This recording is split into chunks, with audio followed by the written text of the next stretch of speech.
Stop buying water filters. The World War II ceramic water purifier that lasts for decades. They were filtering deadly bacteria out of river water 80 years ago, using nothing but fired clay. No plastic cartridges, no electricity, no replacement filters every 3 months. And here's the part most people don't realize. This old method can outlast almost any modern water filter on the market today. Welcome back to Before Modern Times, where we uncover the survival knowledge people depended on long before convenience replaced resilience. Today, we're diving into a World War II-era ceramic water purification method so effective, so simple and so durable that once you understand it, buying disposable filters starts to feel unnecessary. Let's get straight into it. The wartime water crisis. During World War II, clean water wasn't guaranteed.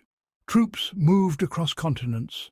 Civilians were displaced, infrastructure was bombed, wells were contaminated, rivers carried bacteria from livestock, sewage and decaying matter. In those conditions, waterborne disease killed fast. Dysentery, cholera, typhoid, these weren't rare threats. They were constant enemies. Armies needed portable, reliable solutions, not complex machines, not fragile systems. They needed something tough. That's where ceramic filtration stepped in.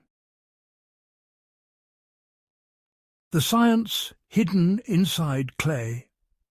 Here's what makes this method brilliant. Ceramic water filters are made from fired clay mixed with combustible materials like sawdust or rice husks. When the clay is fired in a kiln, those organic particles burn away. What's left behind is a rigid shell filled with microscopic pores. Those pores are the secret. They are small enough, often around 0.2 to 0.5 microns, to physically block bacteria and protozoa. Water seeps through slowly. Pathogens cannot. It's pure mechanical filtration. No chemicals required to make it work. Now here's where things get even smarter. Many wartime ceramic filters were coated or impregnated with colloidal silver. Silver has natural antimicrobial properties. It doesn't just block bacteria, it helps neutralize them. The result? A gravity-powered purification system that required no electricity and very little maintenance. Slow, silent, relentless. The British Berkefeld and military use. One of the most well-known ceramic systems of the era came from British Berkefeld. Originally developed in the late 19th century, their ceramic candle filters became widely used during both world wars. These filters were simple. A metal or enamel container held raw water in the top chamber. Inside were hollow ceramic candles. Gravity pulled water through the ceramic walls into the lower chamber, leaving bacteria behind. No pumps, no noise, no moving parts. Field hospitals, military camps, and even naval vessels used them. And here's something fascinating.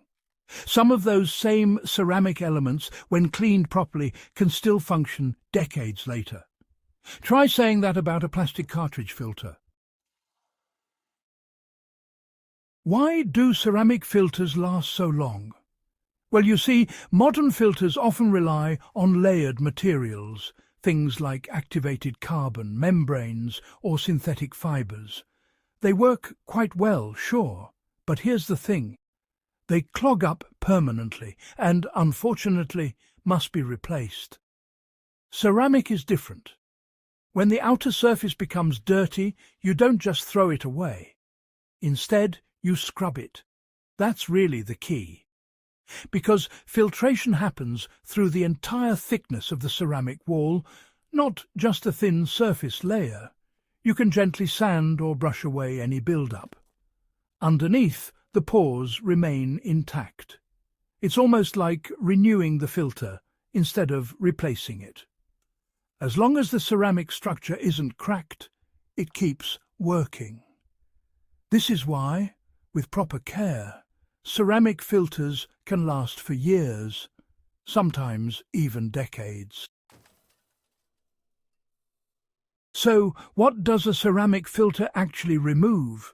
Let's stay grounded in facts. Ceramic filtration is highly effective against bacteria such as E. coli and Salmonella. It also blocks protozoan parasites like Giardia and Cryptosporidium. These are exactly the kinds of pathogens that historically devastated armies and villages alike. However, and this is important, basic ceramic filters do not remove viruses. Viruses are simply smaller than the pore size. In wartime Europe, bacterial contamination was often the primary concern in many regions, making ceramic filtration extremely practical. They also don't remove chemical contaminants or dissolved heavy metals. That simply wasn't their purpose. In pre-industrial and early 20th century contexts, biological contamination posed the immediate threat, and ceramic solved that problem beautifully. Built for a world without electricity.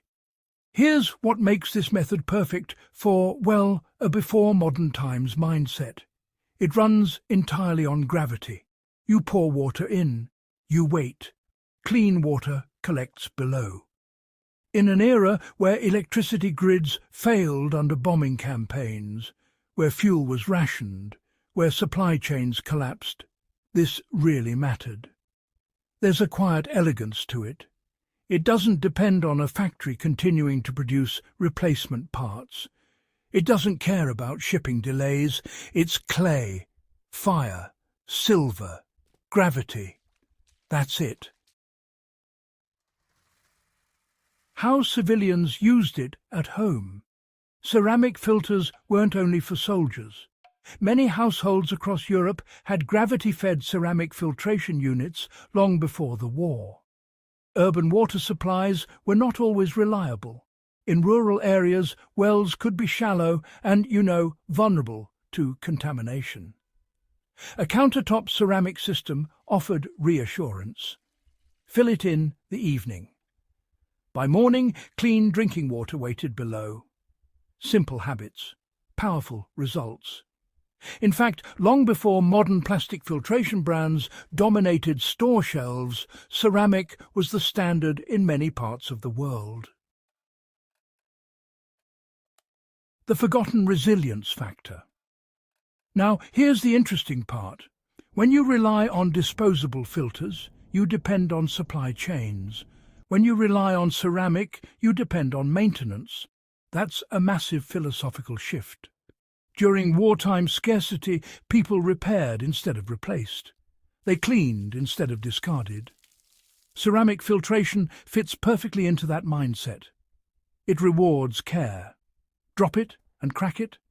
It's finished. But protect it, maintain it, and it can serve for years. There's something deeply resilient about that. Practical takeaways for today. If you're interested in historical survival methods, here's what matters most. Ceramic filters are still produced today using nearly identical principles to those used in the early 20th century. The physics hasn't changed.